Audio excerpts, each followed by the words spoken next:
Hello, everyone. My name is Andrew Gilman, CMO here at NWN Carousel. Welcome back to our next eXcellerate podcast. We have a very special guest today with us, Mark Bowker, Senior Analyst at Enterprise Strategy Group, Division of TechTarget. You know, Mark covers, and I'll let him do his intro, but 25 years of IT experience, research spans delivery, management, employee experience, everything hybrid work. And I've been very fortunate to work with Mark for well over a decade and a half, maybe longer.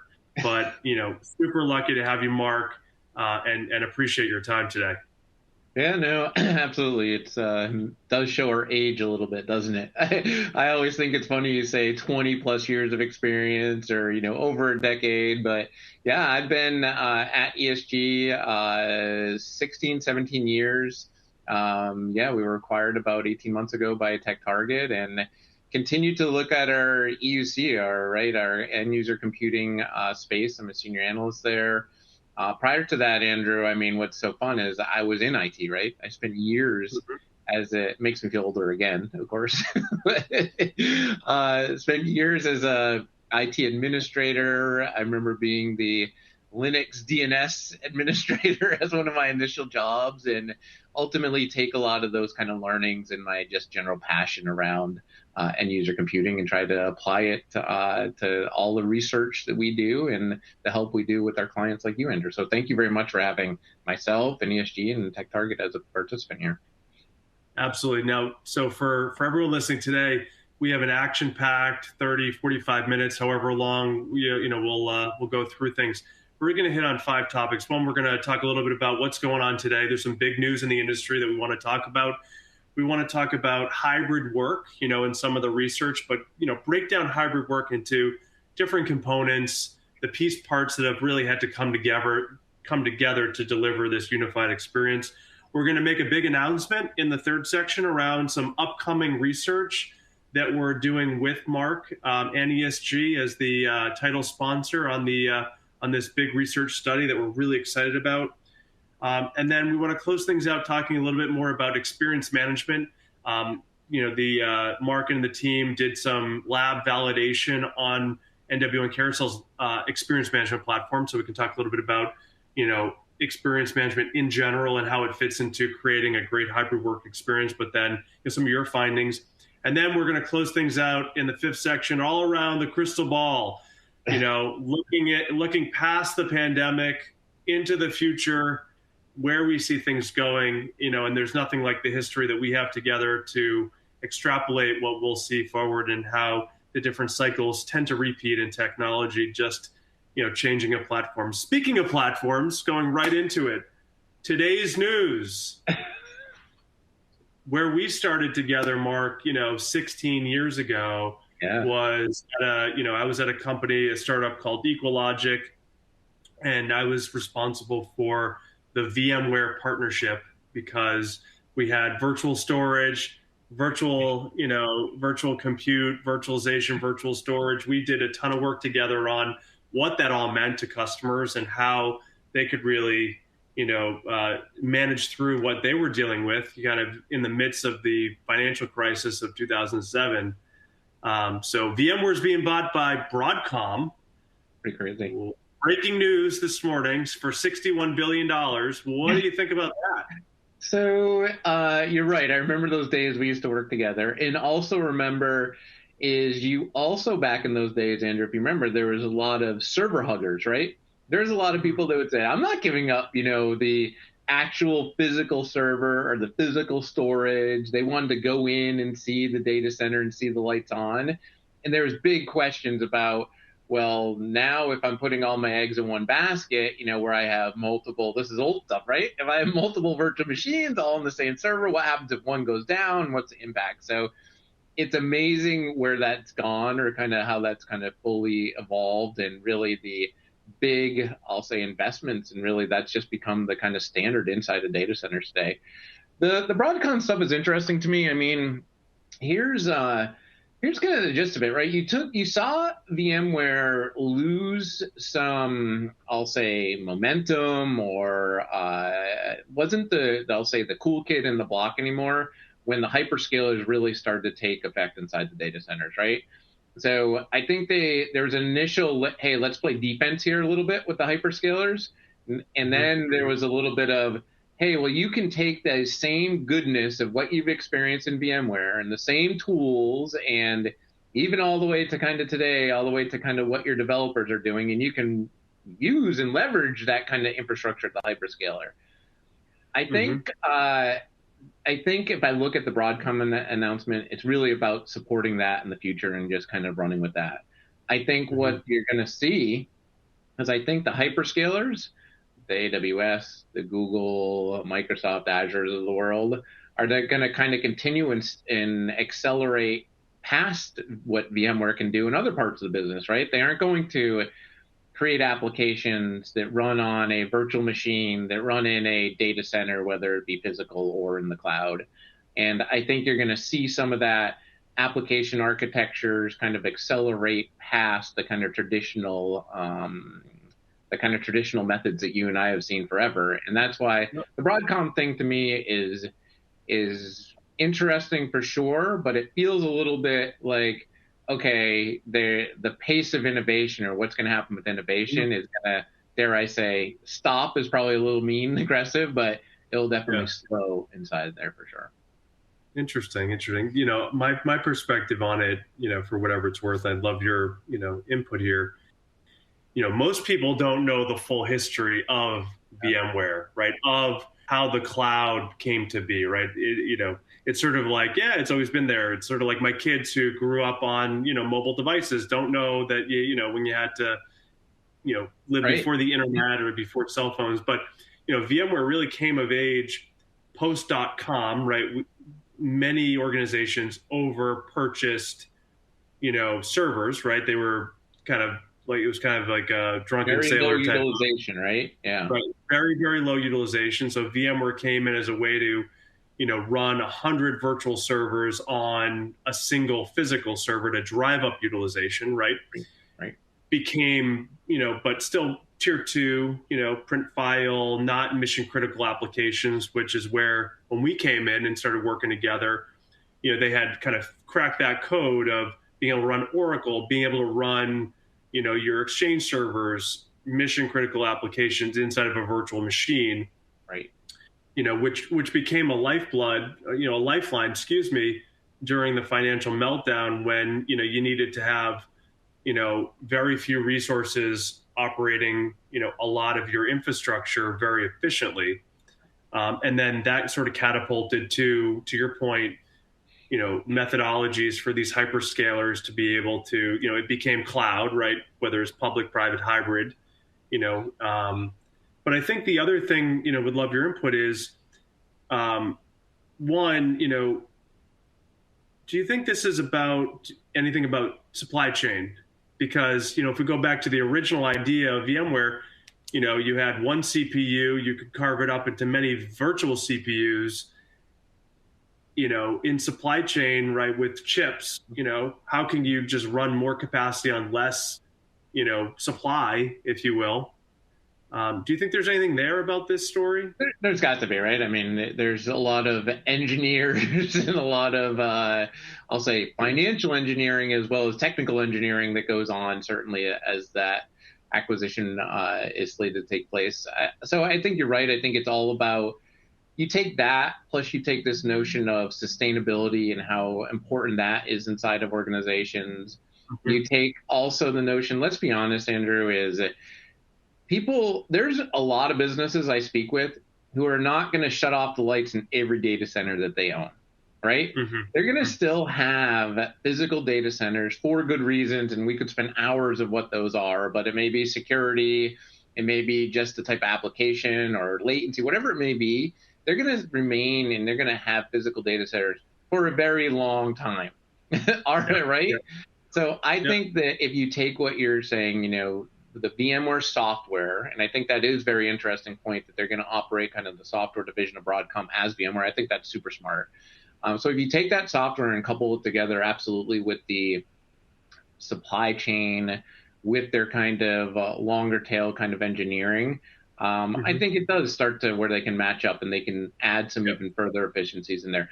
I don't want to be fooled. They shouldn't be fooled either, and they know this. They're going to be still challenged by the hyperscalers. They're going to still be challenged by, the Google data center, the GCPs, Google Cloud, the platform data centers of the world, the Azure data centers of the world. So, but it also puts them in a favorable position to be a leader inside of a on-prem physical data center for the Fortune 500s of the world, right? Yeah, yeah, absolutely. And there's more than just the virtualization software, right? It's a big conglomerate now of Of course, security, of of course, virtual desktops, of right, virtual networking, right? right. There's a lot in VMware, of the Kubernetes, Yeah. stuff that they built out. So there's a lot there.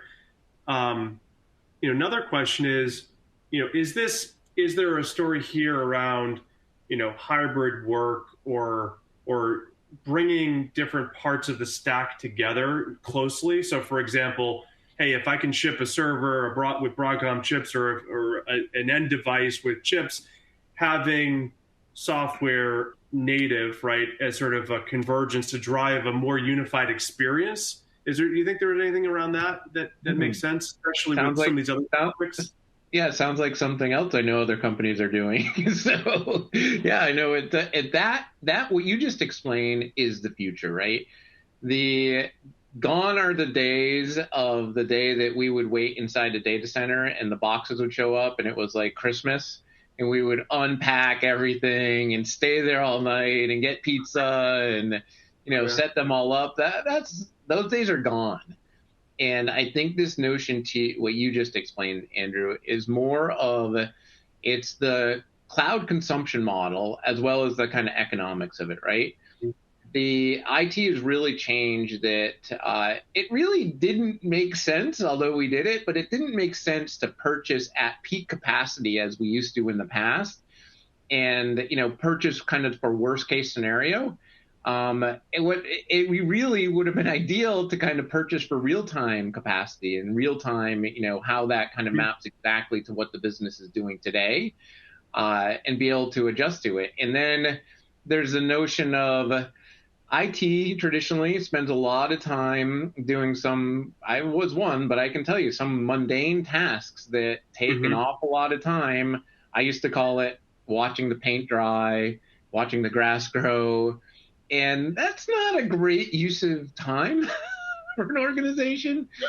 So I think you're right. They can start to align and play better to that model where businesses are consuming things and we see everybody adapting like this, right? Dell has this big initiative around Apex, HPE with GreenLake. I mean, everybody's kind of adapting to this more of a pay per usage model, cloud consumption model, and they've already started in many cases, and this just gives. I think what the interesting thing has been initially everybody associated with, well, that means you turn everything off that you've always owned, all the legacy things, and it's like no, that doesn't mean that you turn everything off. There's still ways. So there's other ways specifically around the VMware platform that now they can kind of take their, I'll say, as a service model higher up Mm-hmm. in a shared responsibility. So IT Yep. professionals have less responsibility and therefore can be spend their time doing higher level, more important tasks of the business. Yeah, absolutely. And I think, from again with the pandemic as a backdrop, IT similarly is challenged in different ways, right? We have to, really understand the IT employee experience, attrition, their ability to support not only the office environment, but also, the work from anywhere hybrid work environment of like the home and the internet to the device to the how do that's practically mission impossible. So kind of transitioning a little bit, we talked about convergence, right? And changing the way the consumption model, right, from capex, do it yourself, watch and paint dry, to more of alignment with a business outcome or aligned with an employee experience. So let's talk a little bit about hybrid work, the next section. Hybrid work. You've done a lot of research in hybrid work, as probably even before it was called hybrid work. I know. It was probably called remote work, which is sort of a four-letter word now. Remote is very not PC as it relates to the new work style, right? Because it's not remote. You're not off. You have to be into it, right? You're an equal, equitable participant, whether you're doing it in the office or you're at home or you're, in your, wherever you are. So let's talk a little bit about, some of the research you've done on hybrid work, the different components, and then how you've seen this, the desires of end users to really have more of an integrated, view of it. Yeah, so a few things there is it's clearly here to stay, right? I'm constantly reminded, even organizations that have had some back to office transition, that it is back to office isn't 5 days a week, 9 to 5 by any means. It is some, quite honestly, most of what I'm seeing is a lighter capacity back to work for some of that time, not all of that time. We also, Andrew, and I'm sure you've seen this with a lot of your customers as well, the real estate that existed prior to the pandemic does not look the same as it does now. In many cases, we saw companies shut down headquarters. We saw companies, close regions. We saw companies move out of major metropolitan areas. How many companies have you and I seen over the last couple of years move from the West Coast to, Dallas or Houston area, right? So a lot of companies took advantage to move their, I'll say, real estate in many cases. And it opened the door. I have a lot of friends in industry, and there is always this notion of, oh, well, they want me there. I have to be in the office. I have to, go into headquarters or go into that office space. So I can't work, a plane ride away. I have to work, regionally in that vicinity. And that has been flipped on its its head, right? Where I've seen a lot of companies take advantage of, retaining employees in some cases and acquiring new employees just based on, now that IT has realized, I use the word a little bit differently, but remote works or remote work works. But I mean, the idea is not being in a office space is working. And a lot of organizations saw an increase in productivity, Andrew, right? I think there was always a fear when we did research in the past of we're going to see a dip in productivity. That can't be. How can people work from home and still be productive and connected? And now we're seeing people more productive than ever and more connected than they ever been in the past. Well, speaking of the connectivity, so speaking of that, just to double click there, what has your research said about some of the major challenges, though, right? There's productivity gains, but I think you have some good research maybe to share with our listeners around, what are the major pitfalls or the major challenges with trying to make that work?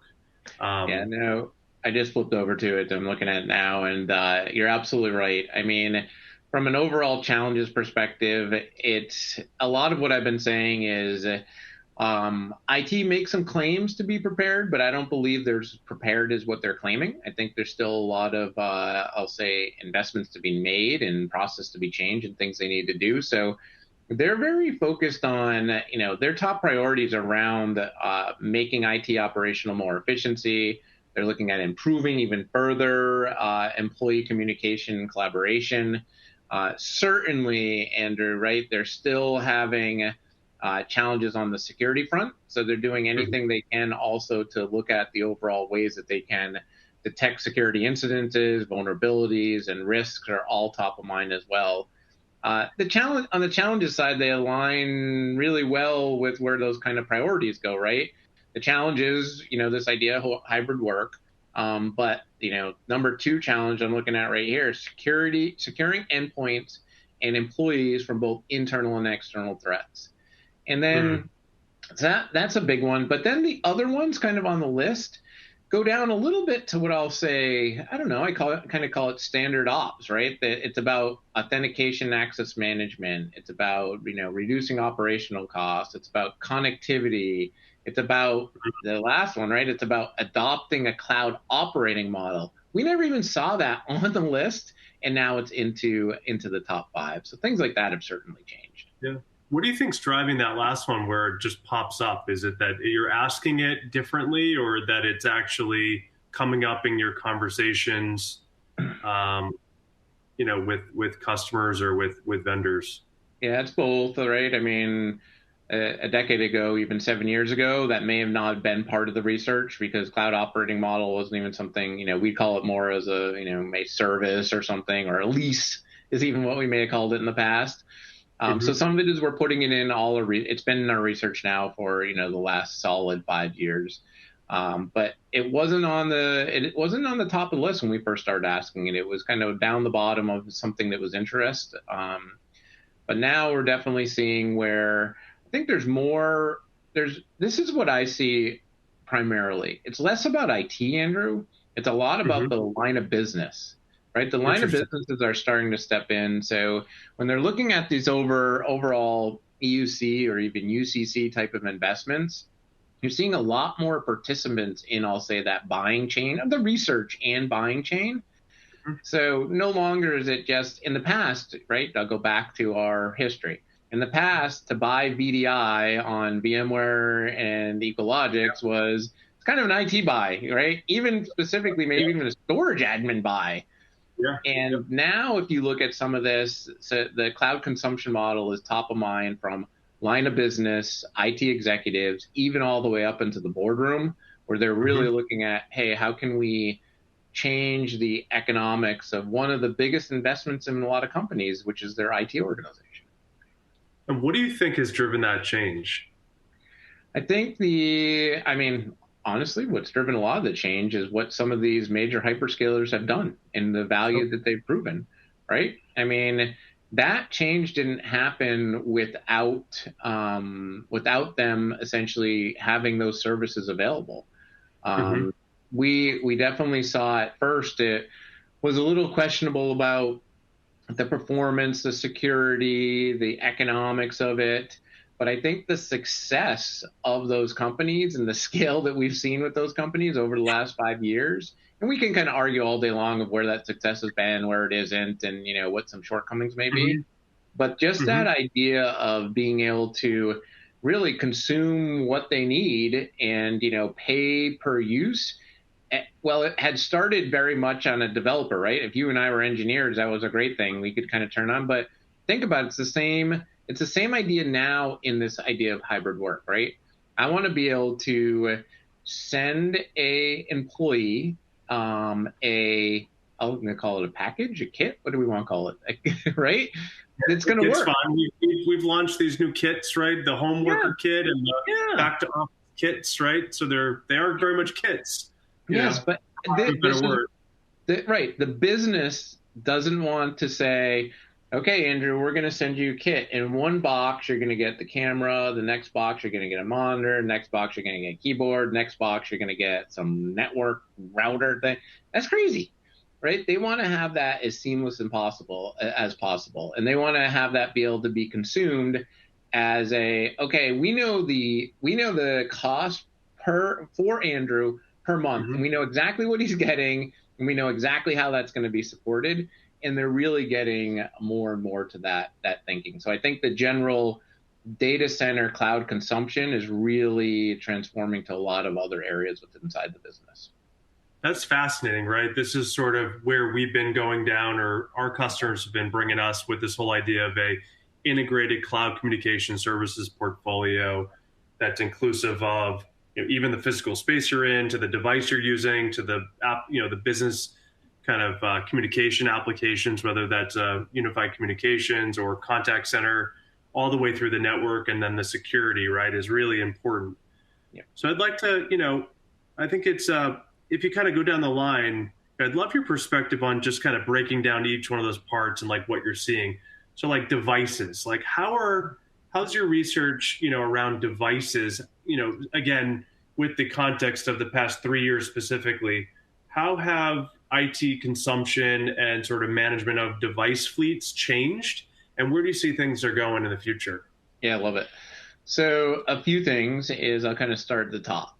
Is you probably remember back when we used to do some research, and I used to do some research around how many, on average, how many devices does somebody walk around with? And we used to Yeah, joke, yeah, oh, I've got my tablet, I got my yeah, laptop, and I got my smartphone, I got my Kindle.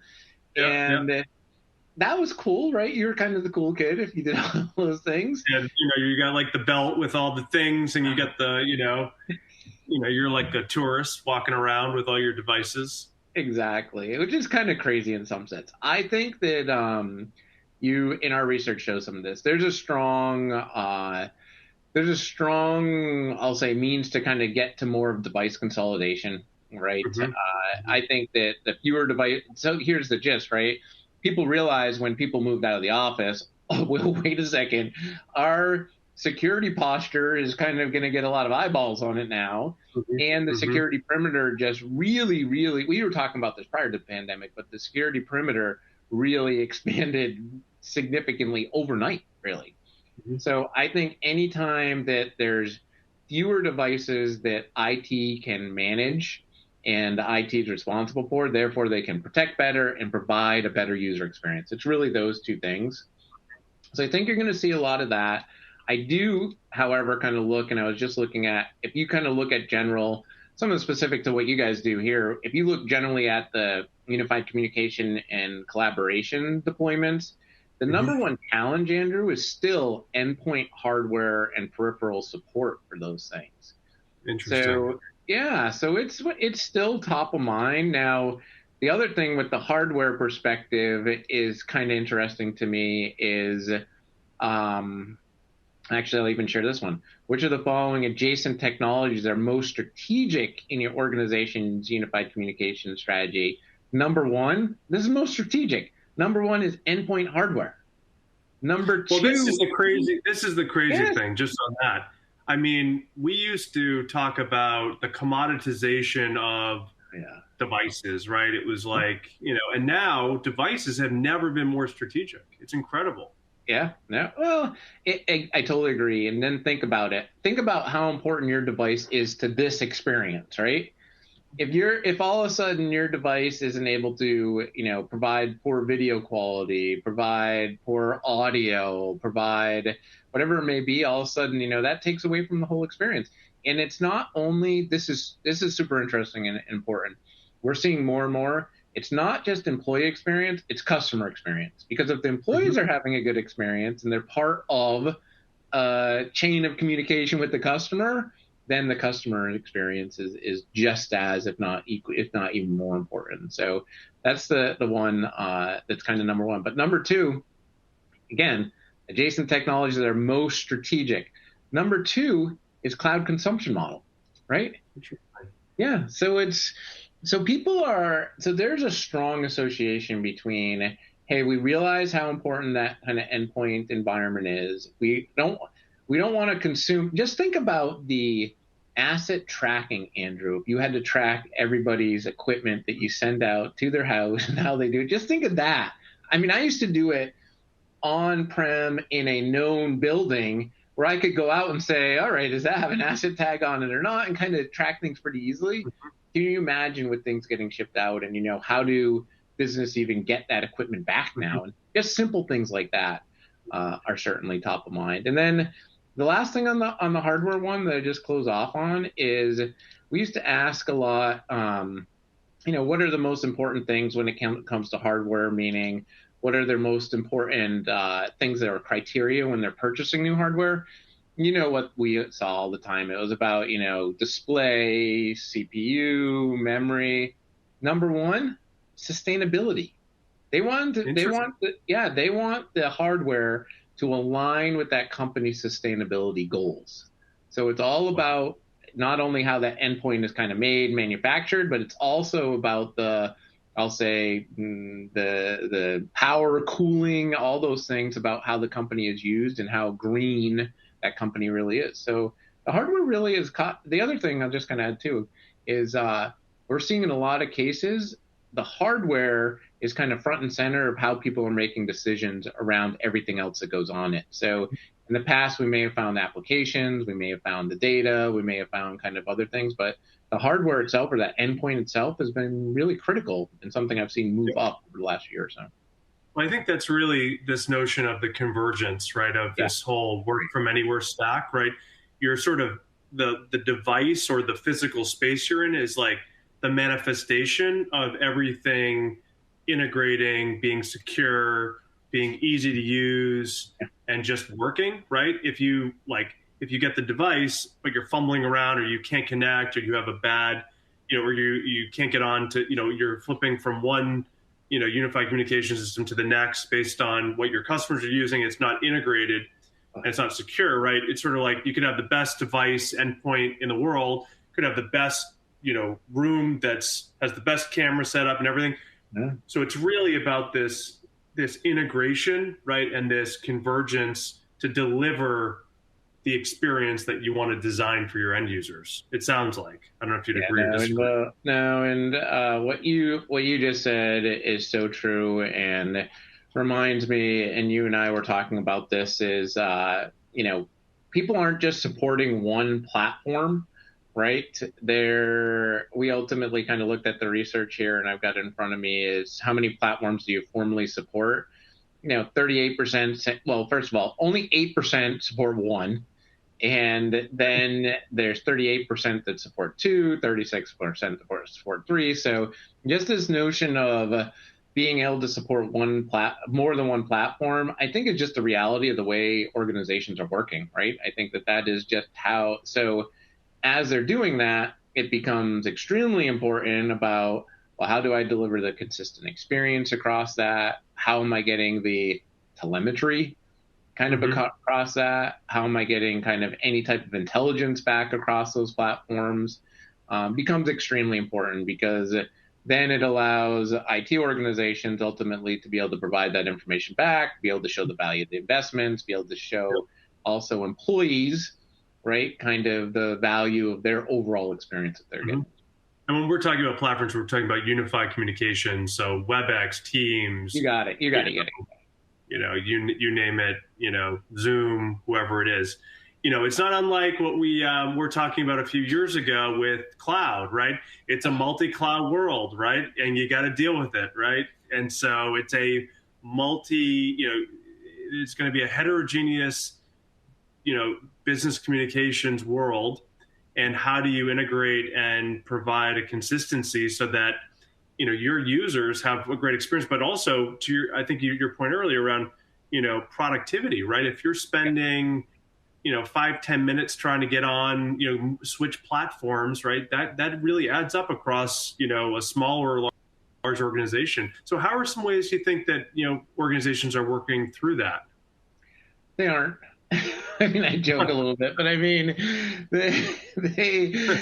so the way they work through it is they deploy those. Well, a couple things is if there's a company-wide kind of standard that could be used, I'll say, for just pretty general stuff, right? It may be used for just general, I'll say, messaging back and forth between individuals or teams. But then other parts of the organization may be standardizing on a different platform. Or a great example you and I have talked about, right? Just because the company policy is to use Teams doesn't mean that the contact center is using Teams as their preferred platform, right? But IT has to support both, right? It's not an option thing. They still have to be able to support both of those platforms. So in many cases, I see a desire to kind of consolidate them more, but I think they're really looking at, this isn't even that different, Andrew, than how many businesses do you see that have Windows PCs, Mac, right? So there's kind of a mix of things. So I think the way that they're looking at these UCC platforms is, hey, we're in a world that we've got to support many of them. And it's just a matter of, okay, now what are ways that we can control the experience, and have, at the end of the day, if they can control the experience and get good information to that, and they can also have good visibility into, from an IT perspective, I think it's more of like a health check, right? Health from an IT perspective. It's kind of, all right, those platforms is the light red? Is it yellow? Is it green? And then they can react or kind of, plan based on that. Yep, absolutely. And also have a predictable cost model to your point either Great earlier point. about per user, per seat, per month type of, all in, Yeah. more like that cloud consumption model. So this is great. Section 3, announcement. We are today announcing a title sponsorship for some brand new research, a brand new research study, primary research that Mark and the ESG team are running with NWN Carousel, all around unified communications and cloud contact center. We are super grateful. We're doing this with Cisco. We're excited, and we're just kicking it off. So maybe, Mark, you could talk about, hey, what's the project? What are the goals? And, the timeline and what we can expect to see. Yeah, no, certainly. So first of all, thank you. Yeah, no, certainly. Thank you for participating. It's always fun to collaborate on these projects. I mean, the goal is ultimately to kind of understand and get market insights to kind of where a lot of the stuff that we just talked about. So that's the real goal. I mean, the survey, the research is unified communication that serves platform requirements of a hyper-connected enterprises. And then it's ultimately looking at UCC integrations for modern business workflows. Sounds like exactly the stuff that we just talked about. And the reason we ultimately put it together is we realized that, these platforms that we spoke about, these UCC platforms, are more important than ever. And employees are really looking for this more immersive experience. The term I've been using a lot, Andrew, is it's kind of a lot of the things and features we talk about should almost be ambient, right? Almost just happen, right? Yep. Almost happen in the background, right? So Yep. I think we want to get a better understanding of kind of how people are looking at these technologies and at these platforms. And then the other thing that we want to get a good handle on is you and I know this, Andrew, and IT is not as always as quick to move as we would like them to. And there's a lot of, I know this can be a dirty word sometimes, but there's a lot of legacy, right? There's a lot of legacy applications. And don't be fooled. Maybe some of us haven't been in the office in a while, but I can take you on a tour not too far in any office you go into. They still have, in many cases, a PBX with a lot of wiring hanging out of it and something that likely isn't even supported anymore, but they're paying some type of service contract. So, Absolutely. right? So we My want to kind of grandmother probably, is probably still paying AT&T for the rental of the phone, yes. from whenever, right? But absolutely, I mean, these technologies don't go easily, and even a pandemic, especially with the pandemic, where the office may not be used, it's still there. It's mission critical infrastructure, so you can't just rip it out, and you certainly. There's a lot of fires to fight in this context with this type of work style. So it may be path of least resistance just to continue down that, paying the tax, if you will. No, and that's absolutely it. I mean, and we're going to look at that in the research to understand that. But we believe that there's value in UCaaS, right? There's value in unified communication as a service for many of the things that we talked about and things that we're seeing in the research. So we're going to understand, we're going to kind of it's a little bit of a choose your own adventure. So we'll take the respondent into the survey, and whether they're currently using UCaaS, whether they plan to, or whether they have no plans, we're going to ask them a bunch of questions. Benefits, challenges, accelerators, size of deployment, plan size of deployment, number of employees, what's the depth of usage of those things. So we're going to kind of let them choose their own adventure through that where they may be. And then to your point, we're going to ask about organizations that have a contact center, how are they kind of looking at this together, and how are they looking at just what you said, running contact center in the cloud or contact center as a service. So we'll do that. I mean, the survey is just getting finalized now over the next couple of weeks. We usually we kind of let it soak in the sea for 2-3 weeks. But by summertime, we should be able to share a bunch of that research out to you, out to a lot of your customers, out to a lot of the industry, and be able to show some of the things that we're seeing to understand, what is IT aspirationally thinking based on kind of where they currently are today, and what are some things to kind of get them to move even faster to this kind of unified communication. Awesome. Well, we're super excited to partner with you on that. I think, getting primary research, at different points in time, right? Yeah. You'll get different, results. I think everyone's looking ahead to kind of understanding what does that mean for, agility to be able to flex from back to office initiatives to, you know, continue to support, remote work or hybrid work. Exactly. And then how are these technologies evolving? What are the new requirements? And just get a baseline, another data point, not a baseline, but another data point of where we see things going. Yeah, they're always good too to be able to show. If I kind of put my IT shoes back on, there's always a couple ways I'll look at that. I may look at that and say, okay, whew, everybody's not as as far down or as kind of far ahead as I thought. Or in many cases, I looked at it and I would say, oh, wait a second, we got to go here. This is not. We're further behind, and a lot of times I would use that research to then justify some of the Mm-hmm. investments going forward. So I'd bring them to my team. I would bring them to executives that I reported into. I'd bring them to line of business and be like, look at people are moving here. We're a laggard, and we need to accelerate what we're doing. Absolutely. So we're doing some research. Let's closing things out.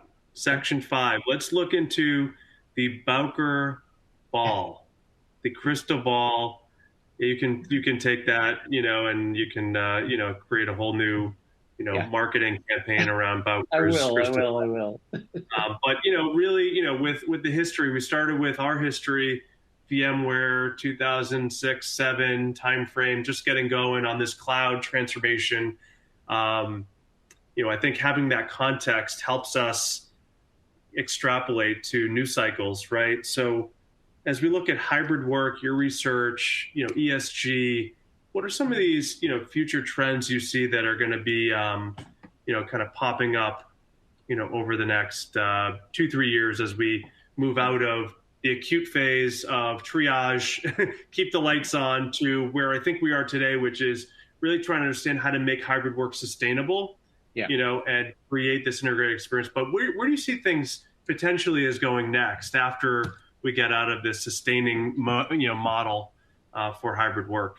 Yeah, there's two things that are kind of, I'll say, practical, but I think realistic next steps. And I use my 18-year-old a little bit to kind of understand how he works, right? And how he may think of the world and technology and how they bring it. So they never know it, but I use them as a little bit of an experiment to kind of understand how things work and what the future may hold. So two things I think are interesting. One is this idea of augmented reality is real, Andrew. I think this idea of the example I like to use.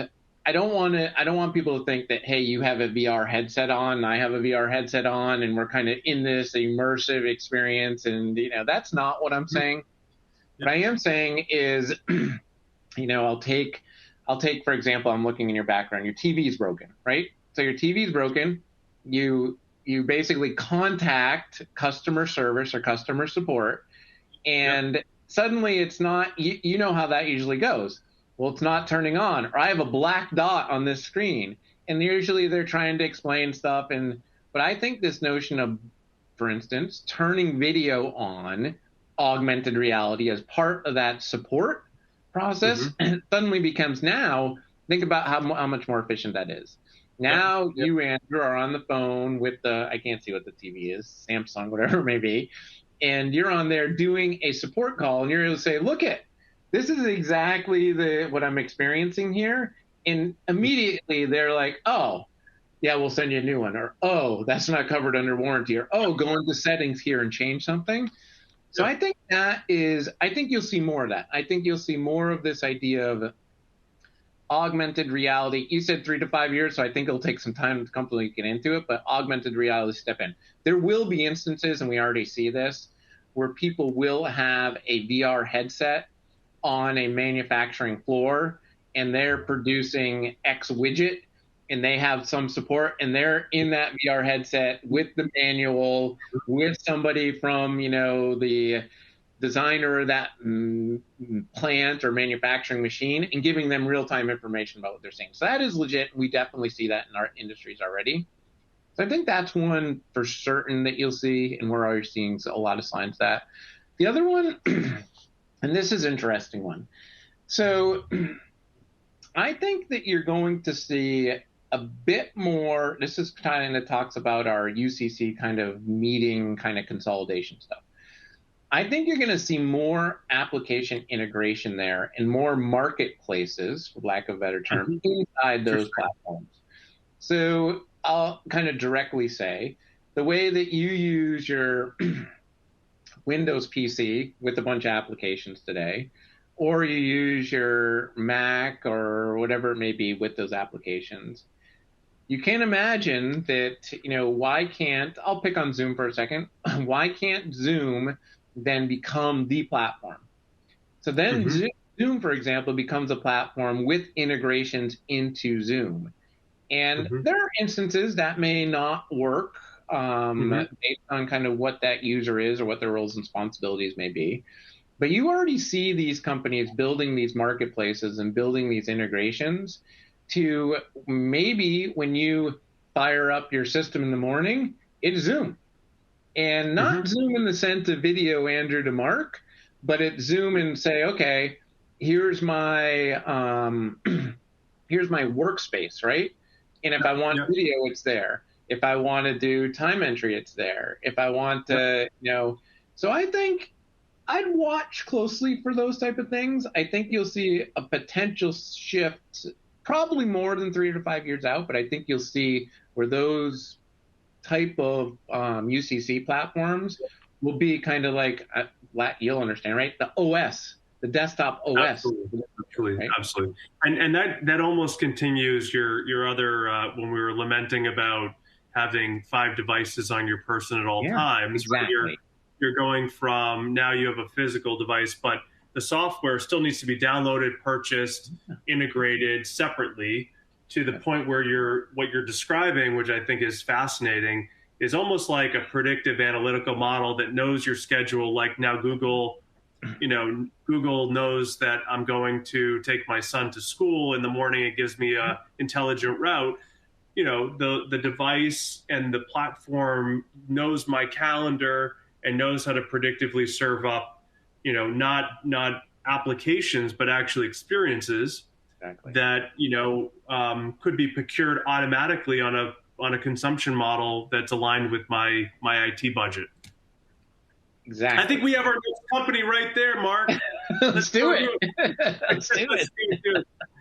But anyway, so this has been a fascinating conversation. We talked all about current topics. We talked about hybrid work. We announced an awesome new research project that we're super excited to bring to everyone listening today. So please, share your contact info and we'll make sure you get a copy of that. The one topic we didn't mention was our experience management platform, but we've talked a lot about experience management. Mark and the team have done a great lab validation study of NW1 Carousel's experience management platform. It talks a lot about, how to provide that consistent management across different platforms to provide self-service, self-care. So I think you can download that either on ESG's website or on our own.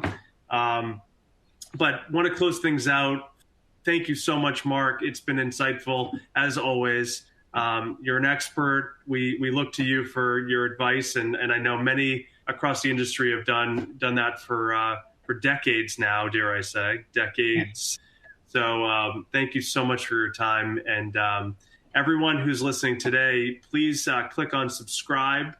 You can subscribe to this podcast and the next one. But Mark, any parting words? This is a hot topic. This is a big meaty topic that I think we're going to be talking about for quite a while. Yeah, my parting words are thank you, obviously. I always appreciate doing these things and expect a lot of change here, right? I keep on saying IT makes a lot of claims to be prepared, and that they aren't. They know it, right? there's still a lot of work that needs to be done. And you'll see certain industries lead in areas like healthcare and frontline workers, for example, may get a lot of attention in some of these newer platforms. But I think there's still even more change to come, and to create, again, I kind of just close up saying, I believe that a lot of this technology should just be ambient, right? It should happen around us as we kind of do our job and do work, no matter where it's from. Well, what we all know is change is the only constant, especially in our world. Not to be cliche, but Sure. again, thank you again for your time, Mark. Appreciate the partnership. ESG, incredible organization, Tech Target, great partner of ours. So we look forward to getting this out there and sharing the all the feedback, all the research today and in the future. So please, again, subscribe to this podcast to get alerted for the next one. And so we'll see you on the next eXcellerate podcast. Thanks, Mark, and thanks everyone for listening. Thank you, everybody.